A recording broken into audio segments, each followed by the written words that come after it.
Have you ever felt like you're praying, waiting, but nothing happens, as if your words go up to heaven and come back unanswered? That feeling of emptiness can be distressing. You look around, see other people receiving blessings, fulfilling dreams, and you remain in the same place. It's as if God's timing simply hasn't come for you. But here's the truth that few understand. God's silence doesn't mean absence. When he seems quiet, it's not because he's forgotten you. It's because he's working in a way your eyes can't yet see. God works silently behind the scenes of your life, moving pieces you don't even know exist. Think of it this way. A farmer plants a seed and for days sees nothing. The land seems dead, unproductive. But beneath the soil, something is happening. Roots are forming, strength is being generated. That silence is not emptiness, it's preparation, and it's no different for you. Sometimes delay isn't denial, it's protection. It's God saying, it's not the right time yet because I have something better. And this requires something difficult from us, learning to wait on God, even when everything inside you screams for immediate answers. But what if I told you that this silence is shaping something within you that no quick answer could create? Do you know what our biggest problem is? We live at the pace of now. We want everything yesterday. But God operates in another dimension. God's perfect timing doesn't follow the logic of our calendar, and when those two clocks don't align, we despair. Let me tell you about Joseph. This guy had huge dreams. Literally, God showed him that he would be great, that he would rule, that his family would bow down before him. And what happened next? He was thrown into a pit by his own brothers, sold into slavery, unjustly accused, and locked in prison. 13 years passed between the dream and its fulfillment. 13 years. Imagine Joseph there in the darkness of the prison thinking, where is God's timing? Did I hear wrong? But God had not forgotten. Every injustice, every tear, every unanswered night was preparing Joseph to manage an empire during a world famine. If God had rushed the process, Joseph would not have been ready. The Lord's perfect timing was shaping him into wisdom, character, maturity, and compassion. You see, what seems to take a long time to our human eyes is actually the exact time of preparation. God doesn't delay, but he doesn't rush either. He acts with surgical precision. And while you wait, he is aligning circumstances, preparing people, opening doors you didn't even know existed. What if God is protecting you from receiving something you're not yet ready to handle? Anxiety sets in. Your heart races.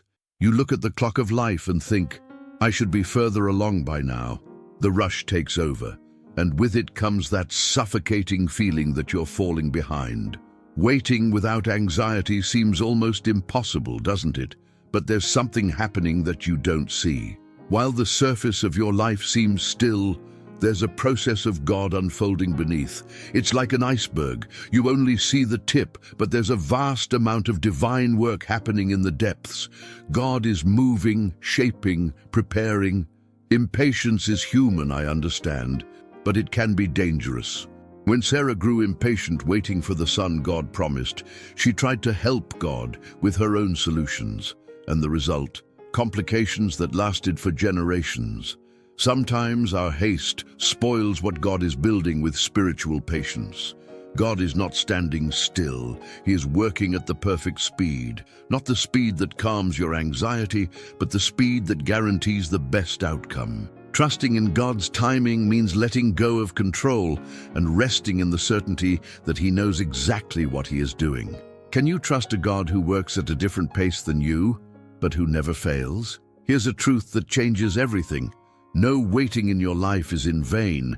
Every second that seems lost is actually building something essential within you. Waiting has a purpose, and that purpose is as important as the answer you seek. Think about the time David spent fleeing from Saul. He had already been anointed king, but he spent years hiding in caves, running for his own life. It seemed like a waste, right? A future king living as a fugitive. But those years in the desert taught David to depend completely on God. They forged in him a heart after God's own heart. The waiting wasn't a detour, it was the path to God's purpose. Oh, and since we're on the subject, if this content is touching your heart, please like and subscribe to the channel. That way you won't miss the next messages that can transform your spiritual journey. Now, come back with me. Spiritual maturity doesn't come from comfort, it comes from waiting. It's there, when you have to choose between doubting or trusting, that your faith grows. It's in the not yet that you learn the difference between what you want and what God knows you need. Purpose and waiting go hand in hand, always. God uses the waiting period to prepare you for the magnitude of the blessing He will give you, because there are things that, if you receive them too soon, will destroy you instead of blessing you. The delay is mercy in disguise. What if the waiting is the gift you haven't yet learned how to unwrap? There is a moment, precise, calculated, perfect, when God acts.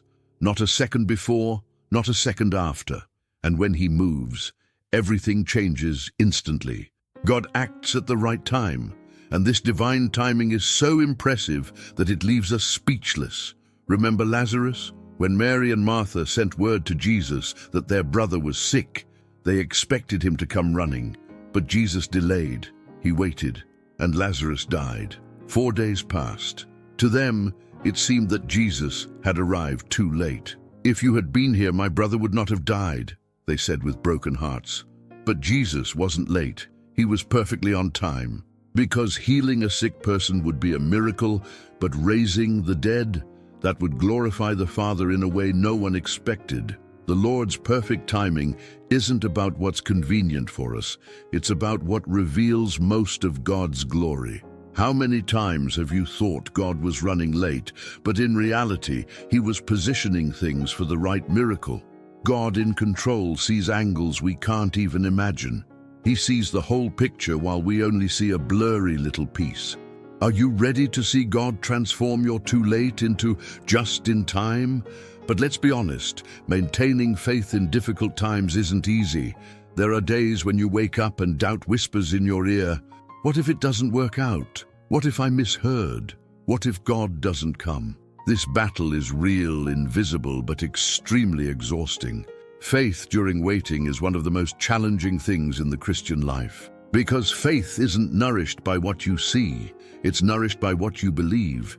And when what you see contradicts what God has promised, that's where the conflict lies. It's like being in a spiritual war where the battlefield is your own mind. Paul knew this well. He prayed 3 times, asking God to remove a thorn from his flesh. 3 times. And the answer, "My grace is sufficient for you." It wasn't what Paul wanted to hear. But he learned that hope in God doesn't always mean receiving what we ask for. It means trusting that God knows what's best, even when we don't understand. Faith doesn't eliminate the struggle, it sustains you through it. And there's a huge difference between doubting God and being honest with Him about your doubts. God prefers your vulnerable sincerity to your feigned religiosity. He endures your questions. He welcomes your tears. Your faith may be trembling, but has it given up? Because as long as there is a thread of hope, God can work. A decisive moment arrives, a turning point. It's when you, tired of trying to control, finally let go. You raise your hands and say, "God, time is yours. I surrender." And you know what happens? Something inside you changes.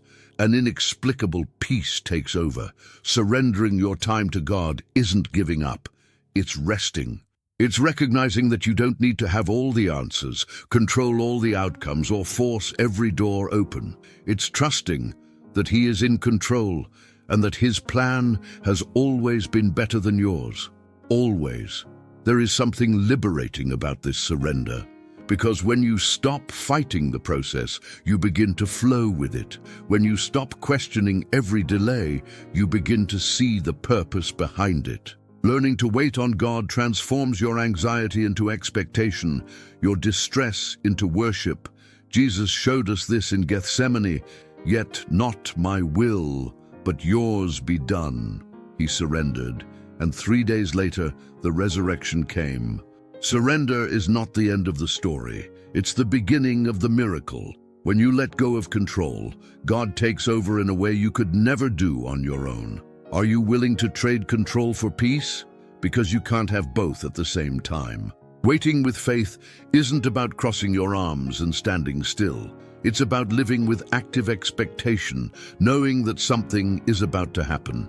It's waking up every day and thinking, today could be the day. Even if it isn't, you remain steadfast, because you trust in God's plans more than in your circumstances. This attitude changes everything. When you wait with hope, you don't become bitter. When you wait believing, you don't envy the blessing of others. You celebrate because you know that your time will also come. Trusting in God's plans frees you from comparison, envy, and desperate haste. Noah is an example of this. He built an ark for 120 years, without rain, without clouds, only with the word of God. People mocked him, but he continued. He hammered, sawed, and nailed, day after day, because he waited in faith. And when the rain came, his faith saved his entire family. Expecting the best from God is an attitude. It's waking up grateful, even without the answer. It's praising even while waiting. It's sowing, even without seeing the harvest yet, because you know, deep in your heart you know, that God will not disappoint you. Those who wait on God with faith do not waste time. They multiply their expectations, and then it happens. You start to see signs, small movements, doors that begin to open, people who appear out of nowhere, opportunities that arise. God's promise, which seemed distant, begins to take shape right before your eyes. It's like watching the sunrise. First comes that soft glow on the horizon, then the colors begin to paint the sky, and suddenly the sun explodes in all its glory. That's how it is when God begins to fulfill his promises, slowly, then faster and faster, until you are living in the miracle. Hannah waited years for a son. She went to the temple, cried, and prayed. People didn't understand her pain, but God saw. And when God's perfect timing arrived, he didn't just give her a son. He gave her Samuel, a prophet who would change the destiny of an entire nation. What God had prepared for her was far greater than she had imagined. You'll look back and realize it was all worth it. Every tear, every sleepless night, every moment of uncertainty, it was all part of the plan. And the promise you receive is so much better than you ever dreamed that you understand. God has the best. He always has. Your tears are becoming a testimony. Your waiting is turning into a miracle. When you finally receive what God has prepared, one thing becomes clear. It was worth the wait. Because what he had in store for you was infinitely superior to what you asked for. God doesn't just answer prayers, he surpasses them in ways that leave you speechless. Abraham and Sarah waited 25 years for the promised son. 25 years. They grew old waiting, but when Isaac was born, they received not just a baby, they received the beginning of a nation that would bless all the families of the earth. Through him would come Jesus. God's plan was cosmic, and the waiting was essential. It's the same with you too. What God is preparing is greater than a fulfilled request. It's a fulfilled purpose, a transformed identity, an established legacy. You're not just waiting for something, you're being molded to be someone. Waiting for God's best means receiving not only the gift, but also the maturity to carry it. God, in control of time, never makes mistakes. He delivers everything at the exact moment, in the exact way, for the exact reason. And when you look back, gratitude floods your heart, because you realize he knew all along. He had everything planned. You just needed to trust. The best plan was always in place from the start. You just had to wait and see. So here's the great truth. God's timing isn't just about giving you something, it's about transforming you into someone. Every day of waiting, Every test of faith, every moment of silence is sculpting the character of Christ within you. You are not the same person who began this journey, and that's intentional. Waiting on God with faith and hope is not a waste of time. It's an eternal investment. It's allowing the master sculptor to remove everything that doesn't resemble him and reveal the masterpiece you were always meant to be. The Lord's perfect timing isn't just about timing, it's about transformation. For those who hope in the Lord will renew their strength. They will soar on wings like eagles. They will run and not grow weary. They will walk and not be faint. Isaiah 40:31. This promise is for you. Now, today, no matter how long you've been waiting, your strength will be renewed. So I invite you, comment below on how God has been working during your waiting period. Share this video with someone who needs to hear this message. Subscribe to the channel to continue receiving words that will strengthen your faith, because you are not alone on this journey. And remember, trusting in God's plans, resting in God's perfect timing, and waiting for the best is not weakness. It's wisdom, it's spiritual maturity, it's faith that moves mountains, even when you don't yet see them moving. God's timing may seem slow, but it's never late, and when He moves, you'll know it was worth every second of the wait.